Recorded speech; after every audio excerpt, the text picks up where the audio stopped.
తెలంగాణ ఉద్యమాన్ని నడిపించారు కేసీఆర్ గారు. నిజంగా ఈరోజు ఆలోచిస్తూ ఉంటే ప్రాణం పోయినా పర్లేదు తెలంగాణ రావాలని ఏదైతే కేసీఆర్ గారు అనుకున్నారో, ఆ రోజు నీమ్స్లో అందరూ చెప్తున్నారు, డాక్టర్స్ అందరు ఎవ్రీడే చూసే వాళ్ళం ఎట్లా ఉన్నారు ఏమున్నారు కేసీఆర్ గారు అన్నప్పుడు చాలా కష్టంగా ఉంది, ఆరోగ్యం బాగాలేదు, లాస్ట్ ప్రాణం పోయినా పర్లేదు అంటున్నారు, మీరెవరైనా ప్రభుత్వం నుండి వచ్చి చెప్తే బాగుంటుంది అన్నప్పుడు నన్నే పంపించారు కేసీఆర్ గారి దగ్గరికి.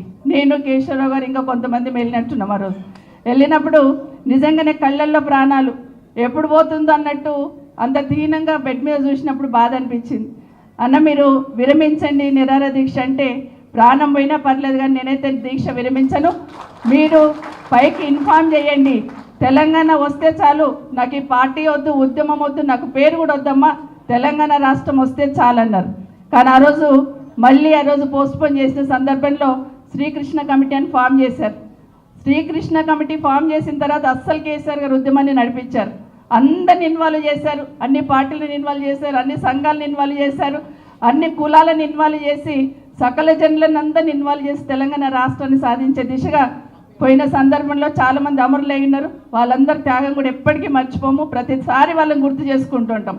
సో సకల జనుల సమ్మెను ఒకసారి చేసి సాగర హారం అని చేసినప్పుడు నిజంగా ఆ రోజున్న ముఖ్యమంత్రి గారు సాగర హారం పర్మిషన్ ఇద్దాం అనుకున్నప్పుడు చుక్క రామయ్య గారు కానీ నాగేశ్వరరావు ఎమ్మెల్సీ గారు కానీ చాలామంది సోదరులు మాట్లాడినప్పుడు పర్మిషన్ ఇవ్వడానికి వీల్లేదన్నప్పుడు తెలంగాణ వాదిగా నేను కొంచెం అడిగాను, పర్మిషన్ ఇవ్వండి అన్న ఏం పర్వాలేదు స్మూత్గా చేసుకుంటారు అన్నప్పుడు ఎక్కడ చిన్న గొడవైనా నువ్వు రాజీనామా చేయాలమ్మా అన్నారు ఆ రోజు ముఖ్యమంత్రి గారు.